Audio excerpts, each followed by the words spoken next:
இருக்கிற எல்லாருமே ஓரளவுக்கு நண்பர்கள்.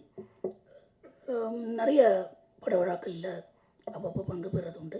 ஆனால் இந்த பட விழா வந்து கொஞ்சம் எனக்கு வித்தியாசமானது.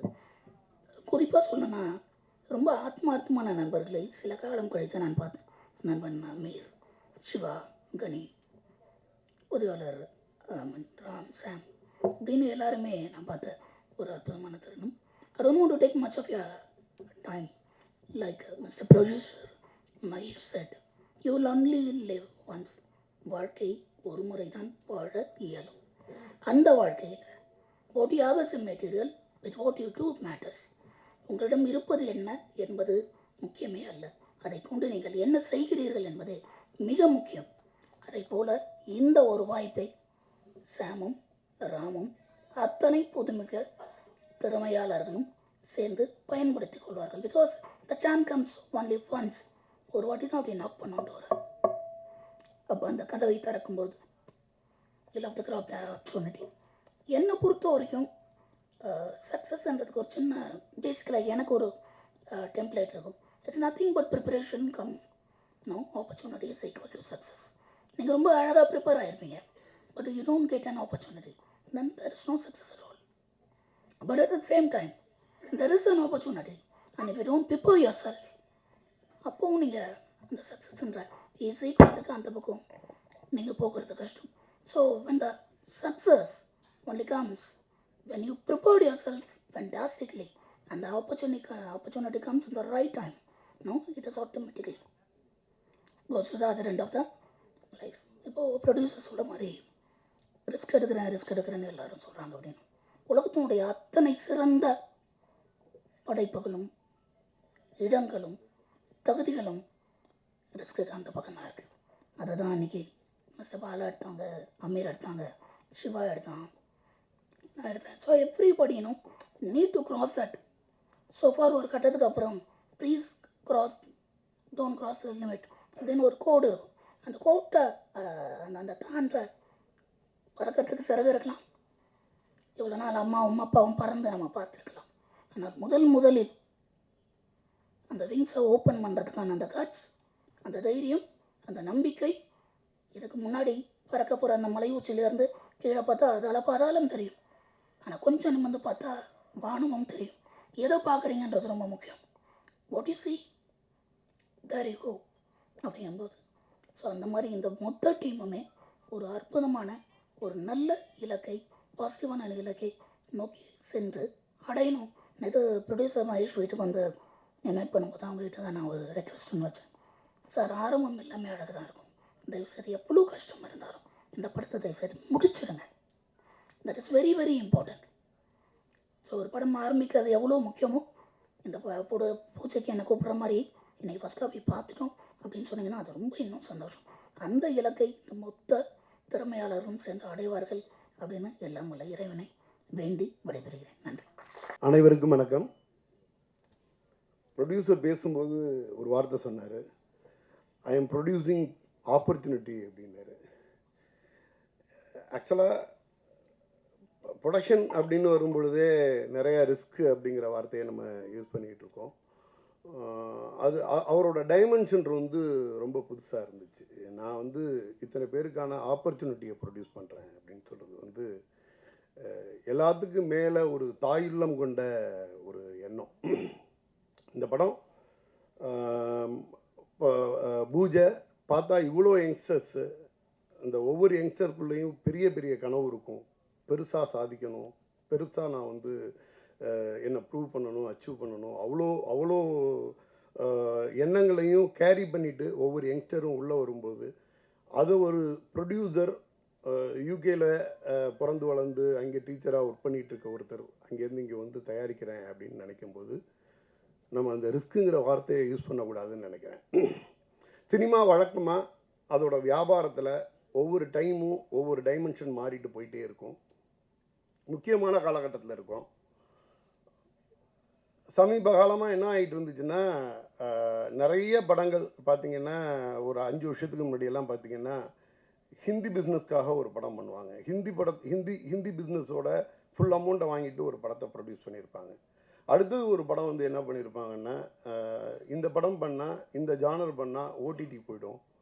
சேட்டலைட் இந்த ஹீரோவுக்கு வந்து ஓடிடியில் பிஸ்னஸ் இருக்குது, இந்த ஹீரோவுக்கு வந்து சேட்டலைட்டில் பிஸ்னஸ் இருக்குது அப்படின்னு பிரித்து பார்த்தெல்லாம் படம் பண்ணிக்கிட்டு இருந்தாங்க. இதில் முக்கியமாக இடையில கொஞ்சம் நம்ம தவறுனது, தேட்டருக்கு வந்து படம் பார்க்குற ஆடியன்ஸுக்கு பிடிச்ச மாதிரி படம் பண்ணுறதை விட சேட்டலைட்டுக்கும் ஓடிடிக்கும் ஹிந்தி பிஸ்னஸ்க்கும் படம் பண்ணிக்கிட்டு இருக்க வேண்டியதாச்சு.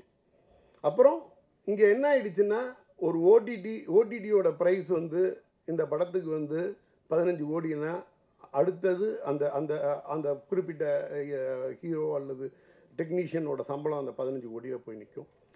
இப்போது ப்ரொடியூசர்ஸ் வந்து என்ன ஆக வேண்டி இருந்துச்சுன்னா, இந்த பர்டிகுலர் அமௌண்ட்டை ஒரு ஹீரோவுக்கு 50 கோடி சம்பளம் கொடுக்குறாங்கன்னா அந்த 50 கோடி ஓடிடி விற்கிறதுக்கு போராடிட்டு இருப்பாங்க. இதனால் ப்ரொடியூசருக்கு வந்து எந்த விதமான பயனும் இல்லாத ஒரு கண்டிஷனில் தான் இருந்துச்சு. இவங்க இந்த 50 கோடிக்கு இன்ட்ரெஸ்ட் கொடுத்துட்டு திருப்பி போய் இந்த 50 கோடியை ஓடிடியில் விற்று இவங்க கவர் ஆகிக்குவாங்க. மறுபடி எகைன் வந்து இந்த தியேட்டர்கள்லேருந்து என்ன வருதோ இதுதான் அப்படிங்கிற மாதிரி இருந்துச்சு. இப்போது இந்த ஓடிடி சேட்டலைட்டில் வந்து ஒரு மிகப்பெரிய சேஞ்ச் இருக்குது. பெரிய லெவலில் அந்த அப்ரோச்சே வந்து மாறி போயிருக்கு.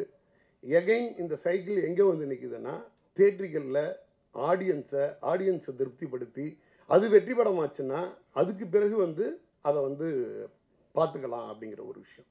ஒரு ஓடிடியோட ஹெட்டு ஒருத்தங்க பேசிகிட்டு இருக்கும்போது என்ன சொல்கிறாங்கன்னா, நாங்கள் ஒரு 10 படத்தை பார்த்து அதுலேருந்து ஒரு படத்தை வந்து சூஸ் பண்ணி வாங்கி வச்சுட்டு இந்த படம் ஓடுமா ஓடாதா அப்படின்னலாம் நான் பார்க்குறதுக்கு, தேட்டரில் வந்து இந்த படம் ஓடிச்சுன்னா நான் என்ன கொடுக்கணுமோ அதாட்டும் இன்னொரு மடங்கு காசு கொடுத்து கூட நாங்கள் வாங்கிட்டு போகிறோம் அப்படிங்கிற லெவலில் அவங்களோட பிஸ்னஸ் மாறி இருக்கு.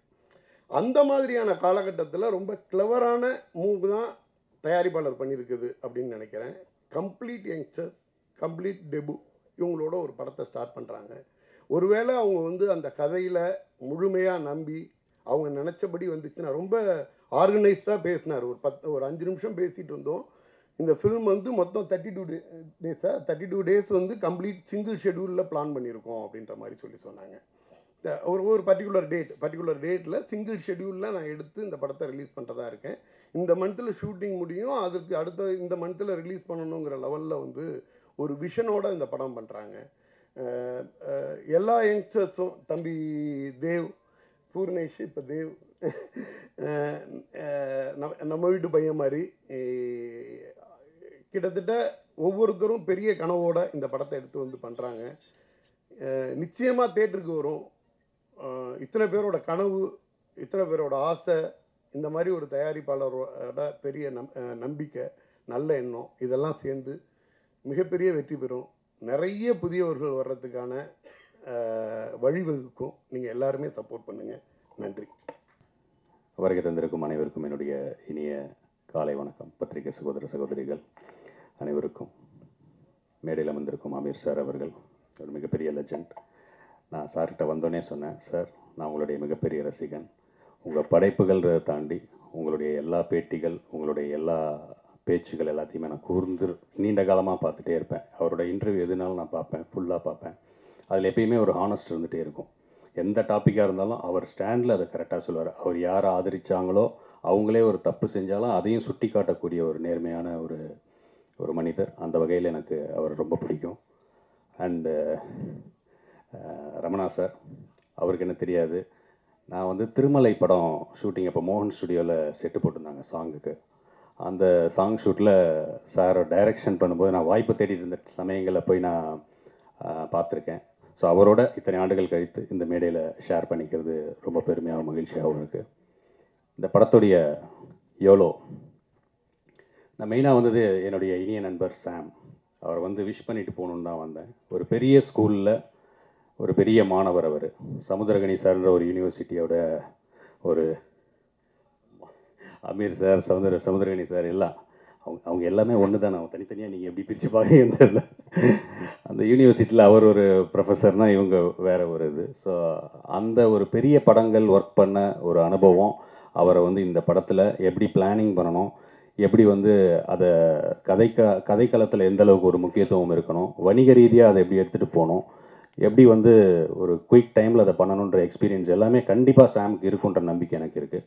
என்னுடைய நீண்ட வருட நண்பர் அவர். இப்போது இந்த படத்தின் மூலயமா லான்ச் ஆகிறது எனக்கு ரொம்ப ரொம்ப சந்தோஷம். அதனால் நானே ஃபோன் பண்ணி நான் கண்டிப்பாக வரேன். வருஷத்தை சொல்ல மாட்டேன், சொல்கிறேன். ஆனால் அடுத்து பாருங்க, எங்களுடைய மூதாதையரே அவர் தான். மிமிக்ரியில் நாங்கள் யாரெல்லாம் பார்த்து இன்ஸ்பயர் ஆகி கற்றுக்கிட்டோம்னா, எப்பயுமே மிமிக்ரி பொறுத்த வரைக்கும் ஆக்டரை நேராக பார்த்தா கற்றுக்க முடியாது. இன்னொருத்தவங்க பண்ணுறதை பார்க்கும்போது நமக்கு வந்து அது ஈஸியாக வரும். இவங்க பண்ணுறாங்கல்ல, அப்போ எப்படி பண்ணுறாங்க அந்த நுணுக்கங்கள் அப்படின்னு சொல்லி. அது மாதிரி எனக்கெல்லாம் நான்லாம் மிமிக்ரி கற்றுக்கிட்ட டைமில் எனக்கெல்லாம் இன்ஸ்பயராக இருந்தது என்னுடைய கோபி அண்ணன், சின்னி ஜெயந்த் அண்ணன், மயில்சாமி அண்ணன், இவங்கெல்லாம் தான். பட் நான் ஒரு கான்ஃபிடென்ஷியலான விஷயம், மனோபாலா சாருக்கு நான் ஒரு 5-6 பெரிய படங்களுக்கு நான் வாய்ஸ் கொடுத்துருந்தேன். அது ஏன் நான் இது வரைக்கும் அஃபிஷியலாக சொல்லாமல் வச்சுருந்தேன்னா, படம் பார்க்கும்போது அந்த கேரக்டராக வேற ஒருத்தரோட பேசியிருக்காங்கன்ற அந்த ஒரு அந்த கனெக்ட் வர வேணாம், படமாகவே அது இருக்கட்டும், அதெல்லாம் ரிலீஸ் ஆகட்டும், அதுக்கப்புறம் ஒரு சந்தர்ப்பம் வரும்போது சொல்லிக்கலாம்னு நினச்சேன். ஸோ அண்ணன் ரிவீல் பண்ணிட்டாங்க. பட் தேங்க்ஸ்ண்ணே. ஏன்னா அவரும் நம்மளுடைய ரொம்ப ஃபேவரட்டான ஒரு இயக்குனர் மனோபாலா சார். என் மேலே ரொம்ப பிரியமாக இருப்பார்.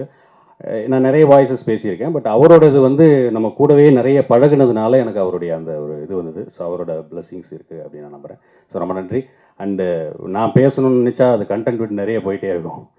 ஸோ அதனால் இந்த படத்தில் பணியாற்ற இருக்கக்கூடிய கதாநாயகன், கதாநாயகி அவங்க வந்து இன்னும் இது ஒரு பெரிய சக்ஸஸ்ஃபுல் படமாக வந்து இண்டஸ்ட்ரிக்கு அவங்கள வந்து ஒரு வார்ம் வெல்கம். அண்ட் தயாரிப்பாளர் அவர்கள் ஸோ எல்லாமே சொன்னாங்க, ரிஸ்க்கு படம் பண்ணுறது, அதில் இருக்கிற பிரச்சனைகள், எதில் ரிஸ்க் இல்லை, நடந்து போனாலே ரிஸ்க் இருக்குது, தூங்கி எழுந்தாலே ரிஸ்க் இருக்குது. ரிஸ்க் இல்லைன்னா வாழ்க்கையே இல்லை, வாழ்க்கையே ரிஸ்க்கு தான்.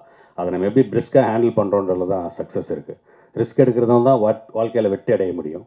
ஸோ படம் எடுக்கிறது வந்து கரெக்டான பிளானிங், தெளிவான டைமிங், பொறுமையாக நிதானமாக இருந்தால் கண்டிப்பாக அது வந்து வெற்றி அடையும். ஸோ அதனால் இந்த படம் மிகப்பெரிய ஒரு வெற்றி அடைய வேண்டும் என்று நான் இறைவனை வேண்டி வந்திருக்கும் அனைவருக்கும் என்னுடைய பணிவன்பான நன்றியை தெரிவிச்சுக்கிறேன். வேறு யாராவது விட்டுருந்தால் மன்னிச்சிருங்க. நன்றி, வணக்கம்.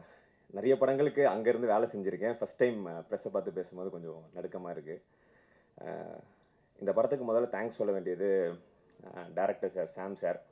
ஏன்னா நான் அவரை போய் ஆஃபீஸில் மீட் பண்ணும்போது ரொம்ப நேரம் ஒத்து பார்த்துட்டே இருந்தார்.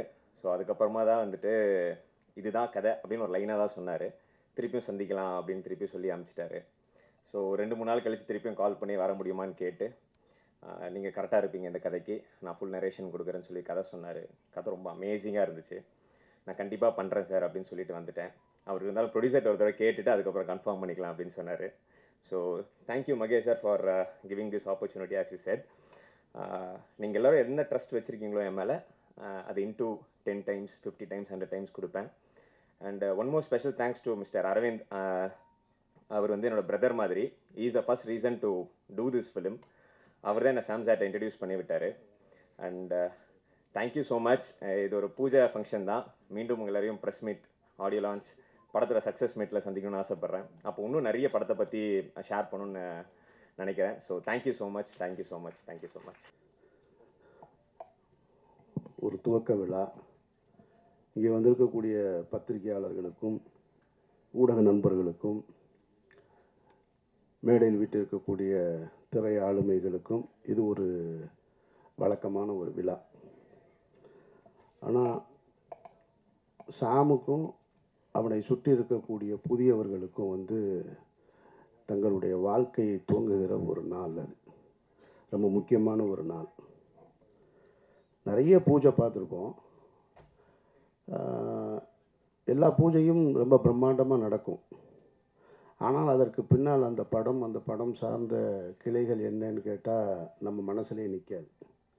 ஸோ நான் எனக்கு இங்கே உட்காந்துருக்கும் பொழுது நீங்கள் எல்லோரும் பேசிகிட்டு இருக்காங்க, காது சத்தம் கேட்டால் கூட எனக்கு வந்து சேதுவை எப்படி தொடங்கணுன்றது தான் ஞாபகத்தில் வந்துக்கிட்டே இருக்குது. அவன் இப்போ சிரிச்சுக்கிட்டு நிற்கிறான். இப்படிலாம் நாங்கள் சிரிச்சுக்கிட்டுலாம் கூட இல்லை. முதல் படத்தை துவங்கும்போது ஒரு பதட்டத்தோடையே இருப்போம். ரொம்ப பழைய கதையாக இருந்தாலும் இங்கே நிறைய புதியவர்கள் இருக்கிறதுனால அந்த கதை உங்களுக்கு புதுசாக இருக்கும்னு நான் நம்புகிறேன். நான் 88, 89 காலகட்டங்களில் சென்னைக்கு வந்துட்டார் பாலா. நானும் அவர் தான் சென்னைக்கு ஒன்றா வந்தோம். அவர் பாலுமேந்திரா சார்ட்ட உதவி இயக்குனராக சேர்ந்து 93 வந்து முதல் முறையாக படம் பூஜை போடப்பட்டது. பாலா இயக்குனராக அறிமுகப்படுத்தப்பட்டது. அந்த படத்துக்கு பேர் வந்து அகிலன். தமிழ் சினிமா வரலாற்றிலேயே அல்லது இந்திய சினிமா வரலாற்றிலேன்னு கூட சொல்லலாம். காலையில் பூஜை போட்டு அன்றைய மாலையே படம் ட்ராப் ஆன படம் அந்த படம் தான். அப்படி ஒரு ஹிஸ்ட்ரி அந்த படத்துக்கு இருக்குது. அகிலன்ற டைட்டிலில் காலையில் பூஜை, மாலையே வந்து இந்த படம் ட்ராப் இனிமேல் பண்ண மாட்டாங்க அப்படின்னு சொல்லியாச்சு. அதற்கு பின்னால் பல நாயகர்கள். இந்த பாலான்றவர் யார் அப்படின்னா, பாலு மகேந்திரான்ற அப்படின்ற அந்த ஒரு மரத்திலிருந்து பறிக்கப்பட்ட ஒரு பழம். அது அன்னைக்கு விதைக்கப்பட்டது. ஆனால் முளைக்கலை. அது முளைக்காமல் அப்படியே நின்று போயிடுச்சு. கிட்டத்தட்ட பட்டு போயிடுச்சுன்னு கூட சொல்லலாம். அதற்கு பின்னால் நிறைய புதுமுகங்கள் அந்த படத்தில் நடிக்கணுன்ற கிட்டத்தட்ட அன்றைக்கு பீக்கில் இருந்த திரு ரஜினிகாந்த் அவர்களும் கமலஹாசன் அவர்களும் தவிர, மூத்த நடிகர்கள் தவிர எல்லா நடிகர்களுமே வந்து அந்த கதைக்குள்ளே வந்து போயிருப்பாங்க அந்த கதைக்கு. இது போக நிறைய புதுமுகங்களை பார்த்து புதிய தயாரிப்பாளர்கள் அது இதுன்னு பார்க்காத ப்ரொடியூசர்ஸே கிடையாது, பார்க்காத ஹீரோஸே கிடையாது. இன்றைக்கி இருக்கிற பெரிய பெரிய ஸ்டார்லாம் அதில் கமிட் ஆகிருக்காங்க. அந்த தகவல் வந்து தவறான தகவலாக இருக்காதுன்னு நினைக்கிறேன் நான். அல்டிமேட் ஸ்டார் கூட அந்த படத்தில் கமிட் ஆகி அப்புறம் பண்ணாமல் இருந்தவர் தான். அப்படி ஒரு ப்ராஜெக்ட் அது. நிறைய ஹீரோஸ் இன்னும் சொல்லிக்கிட்டே போகலாம், நிறைய ஹீரோ. அப்புறம் திரும்ப 97 கந்தசாமின்ற சசிகுமார் இருக்காங்க நம்ம நடிகர், அவருடைய உறவினர் ஒருத்தர் மூலமாக அந்த படம் துவங்கப்பட்டது. கந்தசாமின்ற ஒரு தயாரிப்பாளர் தான் அந்த படத்தை துவங்கினார். அகிலன்ற படத்துக்கு சேதுன்னு பெயர் மாற்றியாச்சு. அன்றைக்கி காலையில் பூஜை, இங்கே தான் பூஜை, பிரசாத் ஸ்டுடியோவில் தான். அதனால தான் அதை நான் நினைவுபடுத்தி இப்போ நான் சொல்கிறேன். நான் காலையில் பூஜை, நாங்கள் பூஜை போட்டோம், படைப்பாளிகள் ஸ்ட்ரைக் ஆரம்பிச்சிட்டாங்க. அப்படியே நின்று போச்சு. விக்ரம்ன்ற ஒரு நாயகனை வந்து உள்ளே கொண்டு வர்றோம். அவர் 12 வருடங்களாக போராடிக்கிட்டு இருக்கார் வெற்றிக்காக. அந்த நாயகன் உள்ளே வர்றாங்க. அபிதான்ற ஒரு பொண்ணு ஹீரோயினாக இன்ட்ரடியூஸ் ஆகிறாங்க. இவ்வளவும் இருந்தும் அந்த படம் ட்ராப் ஆயிடுச்சு. படைப்பாளிகள் பிரச்சனை இல்லை. இப்போ எடுப்போமா, இன்றைக்கி எடுப்போமா, நாளைக்கு எடுப்போமான்னு தெரியாமல் அப்படியே காத்திருந்து ஒரு வருடம் 1.5 வருடங்களுக்கு பிறகு அந்த படம் துவக்கப்பட்டது.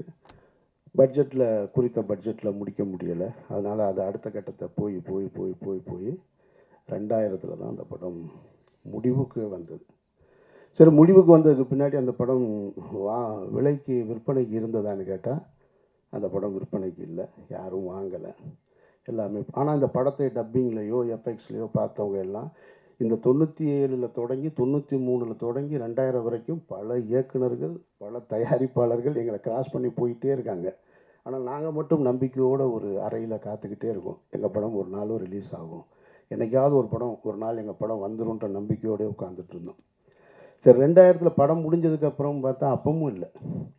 எங்களோடு சேர்ந்து பல ஹீரோக்களுடைய படங்கள் நாங்கள் டப்பிங் நடக்கும்போது பக்கத்தில் நடக்கும். இந்த சமீரா டப்பிங்கில் தான் நடக்கும். அங்கே பெரிய ஹீரோஸ்லாம் வருவாங்க, நாங்கள் அப்படி நின்று பார்த்துட்டே இருப்போம். அப்பவும் அது வியாபாரத்துக்குள்ளே வரலை.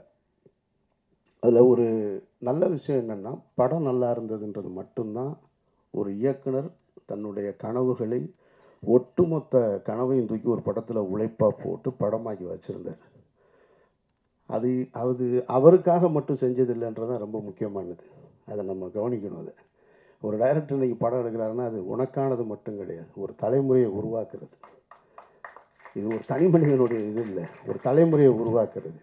பாலுமகேந்திரான்ற மரத்திலிருந்து அந்த பழத்தை எடுத்து 2வது முறையாக விதைக்கப்பட்டது தான் சேது. அது விதைச்சது சாதாரணமாக முளைச்சது. அங்கேருந்து தான் அமீர்னு ஒருத்தன் வந்தேன். அங்கேருந்து தான் சூர்யான்ற ஒரு நடிகர் உருவாக்கப்படுறார். அங்கேருந்து தான் விக்ரம்ன்ற ஒரு மாபெரும் நடிகர் உருவாக்கப்படுறார். சூர்யான்ற நடிகர் தான் பல கம்பெனிகளை உருவாக்குறாரு, பல இயக்குனர்களை அறிமுகப்படுத்துகிறாரு. அமீர்ன்ற ஒரு இயக்குனர் வரும் பொழுது சசின்ற ஒரு இன்னொரு இயக்குனர் வரும். சசின்ற ஒரு இயக்குனர் வரும்போது சமுத்திரக்கனி வர்றான், கஞ்சா கருப்பு வர்றான், நமோ நாராயணன் வர்றான், புதிய தயாரிப்பாளர்கள் வர்றாங்க. இப்படி போய்கிட்டே இருக்குது. அப்போது அந்த காலகட்டத்தில் 2000 படத்தை எடுத்து முடிக்கும் பொழுது எங்களுக்கு இருந்த நம்பிக்கை படம் நல்லா இருக்குது, அவ்வளோதான், வேறு எதுவுமே தெரியாது. படம் விற்பனை ஆகலை.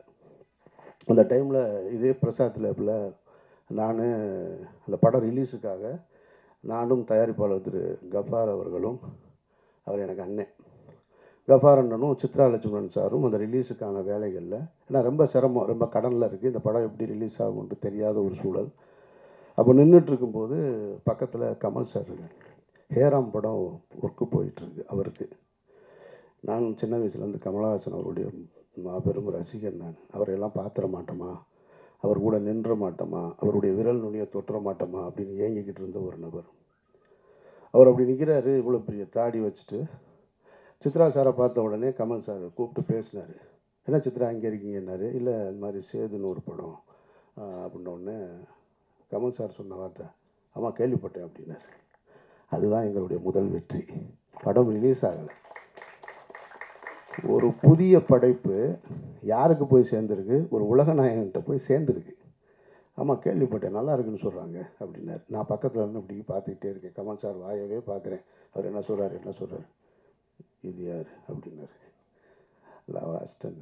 ஓ அப்படின்ட்டு அவர் ஹேராம் பற்றி பேச ஆரம்பிச்சிட்டார். திரும்ப எல்லாம் ஹேராம்லாம் பேசிவிட்டு திரும்ப ரிலீஸ் ஆயிருமா அப்படின்னாரு. இல்லை அதுக்கு தான் வந்திருக்கோம் அப்படின்னு. ஓகே வாழ்த்துக்கள் அப்படின்ட்டு போயிட்டேன். ஸோ அந்த படம் அப்புறம் இதே பிரசாத் ஸ்டுடியோவில் தான், லேபில் தான், இதே லேபில் தான் விடிய விடிய நான் பாலா எல்லாம் நின்றுட்டு இருந்தோம். அன்றைய இரவு அந்த பாலாவுடைய நடவடிக்கைகள்லாம் நீங்கள் பார்த்தீங்கன்னு வச்சுக்கோங்க, எங்களெல்லாம் கவனிக்கப்படாத ஒரு ஆள்.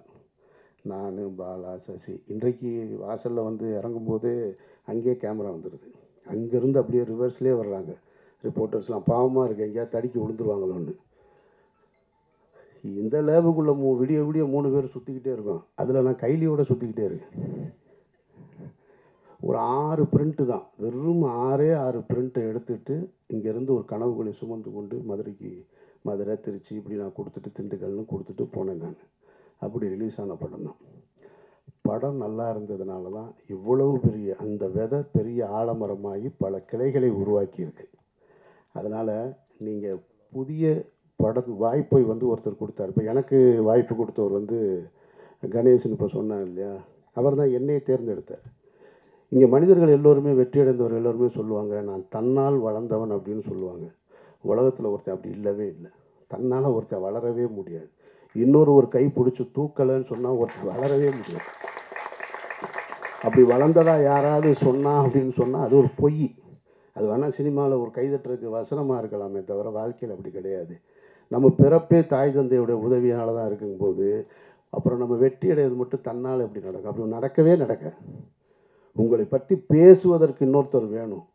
நீங்கள் போய் ஒன்று கேட்டிங்கன்னா செய்கிறதுக்கு இன்னொரு கை இல்லாமல் உங்களுக்கு வாழ்க்கையே கிடையாது. அப்படி ஒரு கை தான் இப்போ அவர் மகேஷ் அவர்கள் வந்திருக்கிறாங்க. அப்படி தான் எனக்கு ஒரு கணேஷ் வந்தார். இவனுக்கு யூகேலேருந்து வந்திருக்காரு, எனக்கு யூஎஸ்லேருந்து வந்தார். இன்றைக்கி வெற்றி அடைஞ்சதுக்கப்புறம் சொந்தக்காரங்க வருவாங்க, நண்பர்கள் வருவாங்க, பெரிய பெரிய பணக்காரர்கள்லாம் வருவாங்க. ஆனால் தொடக்க காலகட்டத்தில் துவக்கத்தில் இவன் டைரக்டர் ஆவான், நான் அமீரா மட்டும்தான் இருந்தேன். என்னை இயக்குனர்ன்ற முதல் அந்த வார்த்தையை பயன்படுத்தினது என்னுடைய கணேசார் தான். அவர் இல்லைன்னு சொன்னால், அவர் முதலீடு செய்யலைன்னா நான் இல்லை இங்கே. நான் அதுக்கப்புறம் சொந்த படம் எடுத்திருக்க முடியாது. ஸோ அப்போ அந்த உதவியை மகேஷ் அவர்கள் செய்திருக்கிறார்கள். சாம் செய்ய வேண்டியது அந்த படத்தை நல்ல படமாக எடுத்துக்கணும். அவள் இன்றைக்கி விதைக்கப்பட்டுருச்சு. இனி நீ இதை முளைச்சி எடுத்துகிட்டு வர வேண்டிய முழு உழைப்பும் உன்னிடத்தில் இருக்குது. இங்கே நிகழ்ச்சி சிறப்பாக நடத்தி கொண்டிருந்த படவா கோபி, ஜீவா போன்றவர்கள்லாம் எனக்கு ரொம்ப பரிச்சயமானவர்கள், ஆனால் பழக்கம் இல்லை. ஆனால் பரிச்சயத்திலே ஒருத்தருக்கு ஒருத்தர் அன்பை பகிர்ந்து கொள்ளக்கூடிய அந்த ஒரு உறவு தான் அண்ணன்னு பார்த்தவொடனே கட்டி பிடிக்கிறது மாதிரியானது. எனக்கு அவர் இந்த நிகழ்ச்சியை ரொம்ப சிறப்பாக நடத்தினார். ஆனால் ஒரு வருத்தம் என்ன, 2 வருத்தம் இருக்குது. ஒன்று இவங்கிட்ட, இன்னொன்று அவர்கிட்ட. இங்கே அறிமுகப்படுத்தும் பொழுது ஒவ்வொருத்தராக எந்திரிச்சு நீங்கள் கை தூக்குங்க, கை தட்டுங்க. இந்த அறிமுகம் தேவையில்லை. நீங்கள் உழைங்க, நீங்கள் கடுமையான உழைப்பை போடுங்க, உங்களோட திறமையை கொண்டு வாங்க. உங்கள் பேர் சொன்னோடனே அவங்க கை தட்டுவாங்க. நம்ம போய் ஒருத்தரை காமிச்சு உங்களுக்கு கைதட்டி, எனக்கு பிடிக்காத செயல் மேடையில் ஒருத்தரை அழைக்கும் போது நீங்கள் கைதட்டுங்கன்னு சொல்கிறது அது தேவையே இல்லை. நீங்கள் உழைங்க, உங்களுடைய திறமை கைதட்டல் வந்துக்கிட்டே இருக்கும். ஆட்டோகிராஃப்னு ஒரு திரைப்படத்தை எடுத்துகிட்டு சேரன்ற ஒரு இயக்குனர் லயலா காலேஜில் ஒரு ஃபங்க்ஷன், தண்ணீர் தேசம்னு ஒரு படத்துக்கான துவக்க விழா பப்ளிக் ஃபண்டில் வந்து அந்த படத்தை எடுக்கிறதுக்காக ஒரு ஓப்பன் கிரவுண்டில் ஒரு ஸ்டேஜ் போட்டிருந்தேன். அப்போ ஆட்டோகிராஃப் ரிலீஸ் ஆகிருக்கு. நாங்கள்லாம் உட்காந்துருக்கோம். சேரன்ற இயக்குனர் கார்லேருந்து இறங்கி அப்படி உள்ளே வர்றாரு.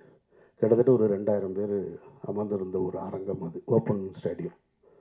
2000 பேரும் அவர் காரிலிருந்து இறங்கி மேடைக்கு வருவது வரைக்கும் கைதட்டலை துவங்கியவர்கள் நிறுத்தவே இல்லை. சேரனுக்கு கிடைத்த மிகப்பெரிய அங்கீகாரம் அது ஆட்டோகிராஃப்ன்ற படத்துக்கு கிடைத்த ஒரு அங்கீகாரம்.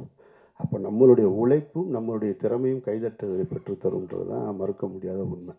ரெண்டாவது, எனக்கு இவனை என்கிட்ட இருந்து சசிகிட்ட சமுத்திரக்கனிகிட்ட போயிட்டான்னு சொல்கிறத விட கனி எடுத்துக்கிடுவான். அதில் பெரிய கில்லாடி அவனுக்கு தெரியும் யார் யாரை தூக்கிட்டு போகணும்னு. சசியை தூக்கிட்டு போனான், இவனை தூக்கிட்டு போனான், இந்த நடராஜன் என்னுடைய காஸ்டியூம் அவனை தூக்கிட்டு போயிட்டான், எல்லாரையும் எடுத்துகிட்டு ஓடிடுவான்.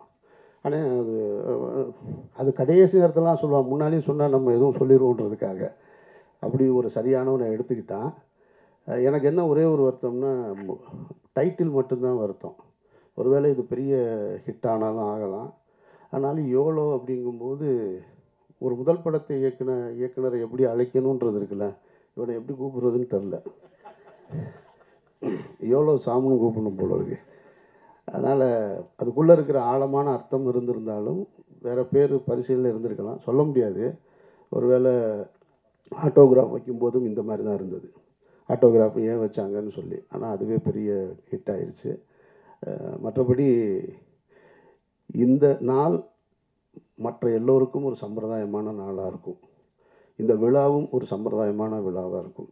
ஆனால் இதில் உழைக்க இன்றைக்கு அந்த விதைக்கப்பட்டவர்களுக்கு ஆத்மார்த்தமாக நிற்கிற எல்லோருக்குமே என்னுடைய நன்றியை நான் தெரிவிச்சுக்கிறேன். ஏன்னா இதிலேருந்து எவ்வளோ பேர் வரப்போகிறாங்கன்னு தெரியும். பாலுமகேந்திரா சார் உங்களுக்கு தெரியும். பாலுமகேந்திராட்ட நிறைய கனிகள் எடுத்து விதைக்கப்பட்டது. ஒரு பக்கம் வெற்றிமாறன் டீமு, ஒரு பக்கம் ராம் போன்றவர்கள். பாலாட்டிருந்து வந்தவங்க தான் நாங்கள் எல்லாருமே. ஆனால் ஒரு கட்டத்தில் நின்றுச்சு. இப்போ எனக்கு பின்னால் சசி, சமுத்திரக்கனி, அப்புறம் துரைவாணன் ஒரு இயக்குனர் எனக்கிட்ட இருந்து வந்தான். ஆக்சுவலாக அவன் உடல்நிலை சரியில்லாமல் ஒரு படம் இயக்குனா ஆனால் இறந்துட்டான். ஸோ ஒரு சின்ன கேப் விழுந்துருச்சு. அந்த கேப்பை திரும்ப அந்த தோட்டத்தை துவங்குவதற்கு சாம் வந்திருக்கான். இதை எடுத்துகிட்டு போகணும். இன்னும் எனக்கு ஒரு ஆசை இருக்குது. சரி, என்கிட்டருந்து வர்ற அசிஸ்டன்ஸ் யாராவது அடுத்த கட்டத்தை நோக்கி போகணும் அப்படின்ற ஒரு ஆசை இருந்துக்கிட்டே இருக்குது. அதை செய்வான்ற நம்பிக்கையோடு இருக்கேன் நான். பாலா பருத்தி வீரன் முடிச்சுட்டு, நான் மௌனம் பேசியதை முடிச்சு, ராம் முடிச்சு, பருத்தி வீரன் முடிச்சதுக்கப்புறம் என்னை கூப்பிட்டு ஆஃபீஸில் உட்காந்து பேசும்போது ஒரு வி ஃபைண்டர் எடுத்து கையில் கொடுத்தாரு.